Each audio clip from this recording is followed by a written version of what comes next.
Coach Damin, and today we're going to bring you 5 point guard tricks. We spend a lot of time breaking down NBA players, showing you different moves, attacking to the rim, moves that you can break down your defender, ways that you can get into your shot, ways that you can separate, set up teammates. Today's not going to be about breaking down. It's not going to be showing you a new elite move from an NBA All-Star. It's just going to be simple tricks that you can add to your game today and start working on that can help you become an elite player. If you watch NBA players, ESPN top 10 highlights are what most guys see. They see the razzle dazzle, shaking and baking. But if you watch the hundreds and thousands of simple plays that they make, there are a lot of little things that you can take away from those plays that can separate and make you an elite defender. For every one highlight play, they make 100 simple plays. And it's how well, how efficiently, and how often they make those simple plays that's what separates them from being good to great to really being elite. So again, today's not about showing you something fancy. It's not a crazy finish. It's not a Kyrie move or a Westbrook Euro. It's simple tips that you can add to your game today that elite point guards use, that you can add to your arsenal to make you better on the court as a floor general. Our first point guard trick is going to be something that John Stockton really made elite, and that players that focused on studying his game then added to their game. So now guys like KD, Kobe before he retired, they used it as a weapon, and that was their offhand. Especially at the grassroots level. You'll see a lot of guys attack the rim and their offhand is right beside their body. It's not doing them any good. Or worst case scenario, as they attack, just like if they were running, that hand goes behind them and they've left this ball exposed. Even if they step across their body and there's a little bit more protection, if that ball is out in front as they try to separate, you can see his hand is right to the ball. There's no protection whatsoever. I want my offhand to be aggressive and I want it to be a weapon. If I want to be a great ball handler, it's not just about what I can do with the ball in my hand, it's about what I can do with that offhand. So if I attack by the defender, instead of being here, I'm going to be aggressive to the point that I'm almost swatting his hand out of the way. Now notice I'm not pushing, I'm not extending that forearm, I'm just attacking it just like if I was running. Hand goes to hand-to-hand combat, I've protected, and I'm on my way to the finish. This is something you can work on adding to your game today. Whether it's doing 2-ball drills, tennis ball drills, when we talk about true ambidexterity, this is one of those examples. So I can beat, and my left hand is not impacted by my right, and I can protect. Now it doesn't stop just after I get his hand out of the way. If I'm truly an elite player, as I attack downhill, I'm gonna keep that arm here in an arm bar. If you watch the Bucks play and Malcolm Brogdon, he's one of the best in the league, even though he's just a rookie, at attacking, getting that arm bar. And if you watch guys, they are trying to fight through his arm to get there. But he's so strong, he's created that separation. He can get to his finish. There's no push off. There's no chance of an offensive foul, but it's just arm bar here, protect, separation, and finish. Very, very simple. It's not a crazy crossover move, but if you can get to where you're aggressive and your offhand is a weapon, it's going to make you much more effective in any move that you do.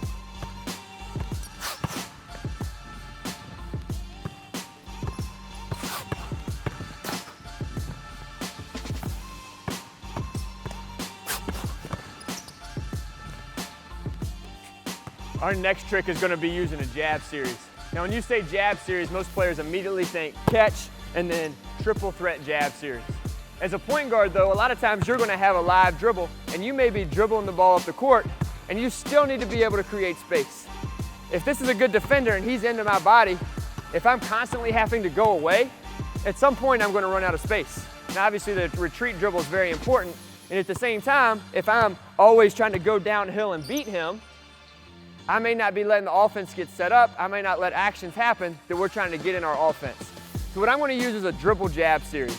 We can call it a dribble triple threat, where if my defender's guarding me here, just like if I was going to jab out of triple threat, if I hard jab, that much space may be all I need to get into the offense, to get a little space and call a set, or to get into my shot. Now I can jab several different ways. If my defender's guarding me here, I can side jab, and that creates space laterally in a driving lane. I can hard jab at, so I might rotate my hips right between his feet, create space. I might go hard jab at with my ball foot, where I'm here, jab, and I've again created space. In this dribble jab series, everything is here, short, quick, and violent. A tiny little bit of space is a lot of opportunity for me to make a play. It's not your standard triple threat jab series, but if I'm an elite point guard, these jabs can add a whole new element to my game.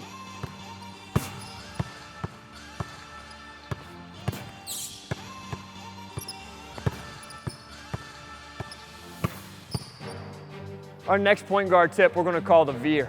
I'm sure all of you guys have been in a situation where you're in the open court and the defense is running beside you, trying to beat you back to the spot. And it's 50-50 whether the ref's going to call a foul, whether they foul you or not. And what a lot of players make the mistake in doing is they let that defender run them off of their line to the rim. Now this isn't just applicable in the open court, it's no different if you beat your man as you attack the rim from the wing, from the top of the key. Anytime you get your man on the hip, it's a foot fight, it's a hand fight, all the way to the rim. In our veer, what we're gonna do is if he's beside me is I'm gonna try to veer and get my body in front of his.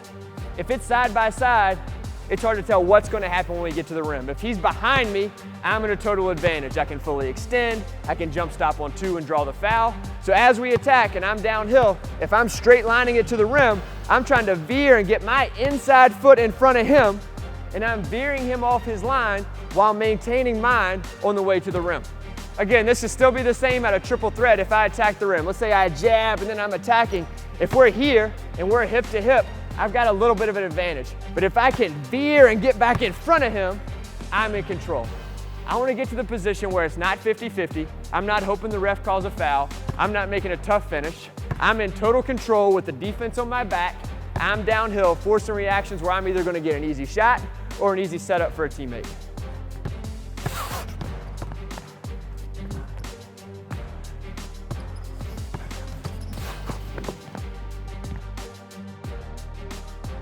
Our next tip is going to be a simple glide or lateral space creation. If my defender is guarding me here, if I said, what's your definition of triple threat? You would immediately say if you're in a position where you can shoot the ball, you can drive, or you can pass. If I'm an elite player and I have a live dribble, I still should have those 3 options. And as a defender, he has to respect and guard those 3 options if I'm squared up to the basket. In lateral space creation, I'm going to glide space to space. And as you see here, if I glide and he has to react, chances are I'm going to be able to create more space than what he is. And you hear a lot of times coaches talk about with defenders, either they can or they can't move laterally very well. And if you can move laterally better than your defender, you can create a lot of space and a lot of opportunity. One way to look at it is, if he's guarding me and I have those 3 options here, that's 3 things that he has to respect. That shot, that drive, and again, that pass. If I glide to this spot, let's say I cover 6 to 8 feet of space. If I glide to here, he has to respect each of those 3 options in each of those 6 feet of space. So that's 3, 6, 9, all the way to 18 different options that he has to guard and respect. Now, I'm not saying at all that you have 18 different moves, crossover between, crossover behind. There's just 3 things that he has to guard in so many different spaces, it's nearly impossible for him to react to all of those. So if I glide and he drops, boom, I'm straight into that shot. If I glide and he stays inside hip, boom, I can attack downhill. Or if he does play good defense and somebody pops open, I can easily, out of this position, swing the ball or set somebody up. But in that lateral space creation, I'm not to the rim, I'm not attacking, I'm not doing something that immediately is trying to force a quick reaction from him to attack. I'm just space, he has to stay with me, and I've got 3 options in each foot of space. So the more space I create, the more options he has to guard, the more difficult it's going to be for him to guard all of those.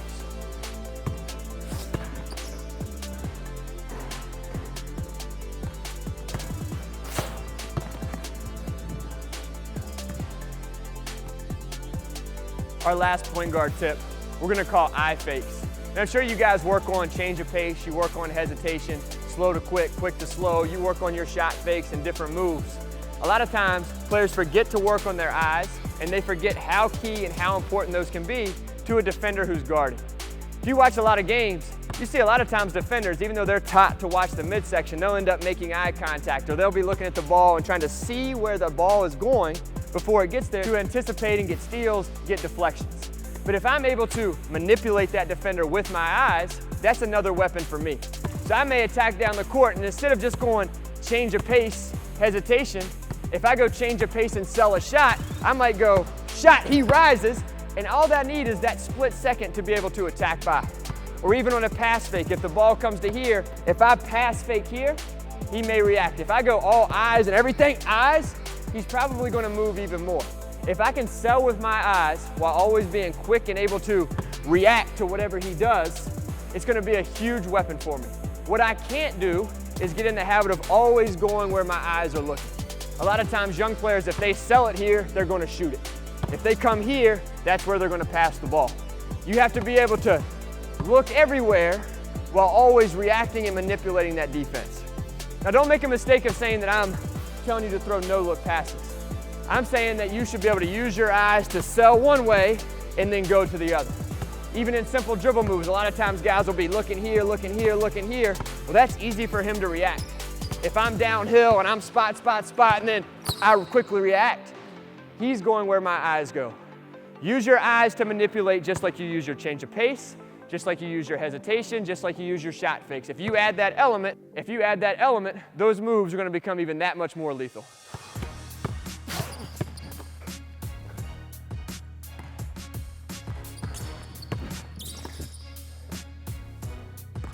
With each of these 5 tips, there was nothing flashy. But to be an elite player, it's not the ability to do an elite thing one time. It's the ability to do the simple things over and over and over again. If you have a good crossover, adding the protection is going to make it great. If you're explosive in the open court and you finish pretty well, this is going to make you exceptional using the Veer. These little tricks and techniques are how you take your good to great. And if you're a good player and you want to be elite, it's about taking what you're already good at and making it what you're an exceptional player with. Add these tips to what you already do well. They're going to make them better, they're going to make them more effective, they're going to make you more elite.